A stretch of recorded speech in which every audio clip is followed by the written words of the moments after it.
Hey, Donald Miller here, Donald Miller's Electrical Services. So, it's first day of a 4,000 square foot rewire, and this is a move out rewire. So basically we prep the house for 1 week and then we rewire it for 2 weeks. And the homeowners have gone on vacation, so they're not living here. Their furniture is here.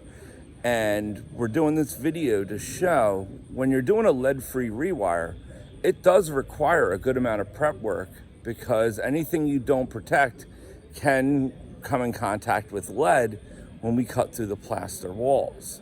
And we're gonna be cutting more than 2 square feet of plaster. So by the HIC license, Home Improvement Contractor's license, we have to do this amount of prep work.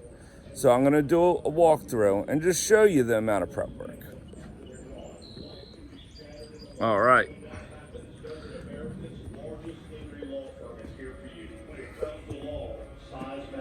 We're America's largest injury law firm, Morgan & Morgan. Visit forthepeople.com for an office. Excuse me, Mike.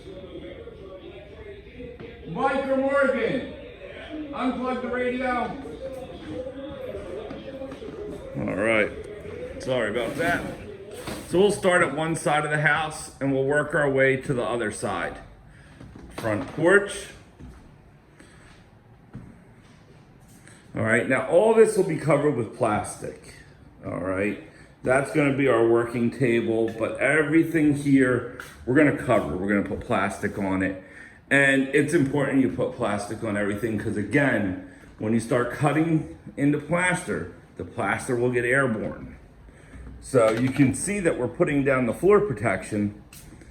All right, and by HIC standards, we have to use a floor protection that is not porous. So we cannot use drop cloths if you're going by lead certification law.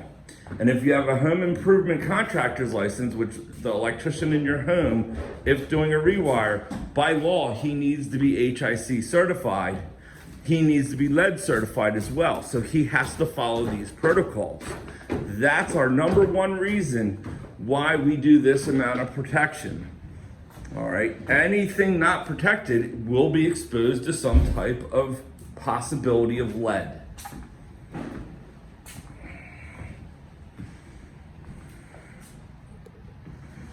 It's gonna take us 2 to 3 days to prepare this home. Right now, we're about 8 hours in.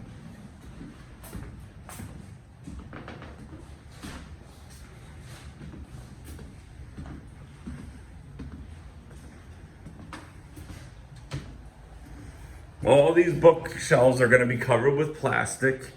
And after about 2 days of prep work, we'll be ready to start cutting the plaster.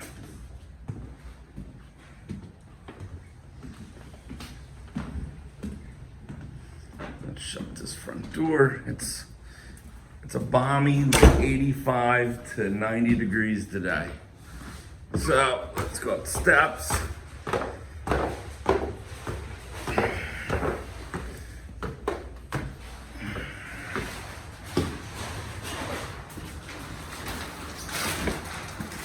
And here we are. The plastic's gonna go on everything. And this will then be taped to the floor. And it'll basically create a barrier. All right. And as soon as that's taped to the floor, no matter what we cut in this room, it won't be exposed to the dust and the debris.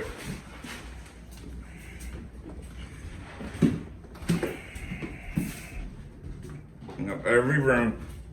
Here's another one. We're just gonna cover this whole thing with plastic, cover this with plastic.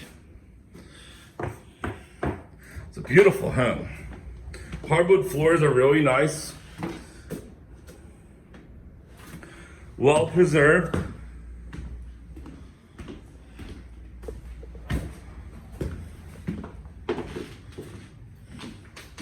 Beautiful wainscoting.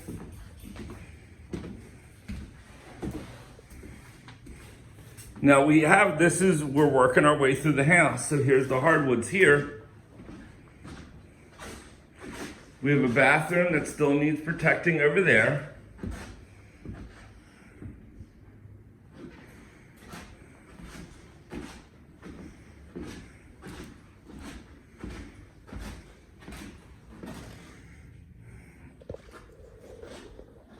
All right, so now, when you're getting estimates for a knob and tube rewire, it's not just in what they're gonna do to rewire the home, but it's the prep work. It's how big of holes are they gonna be putting into the home?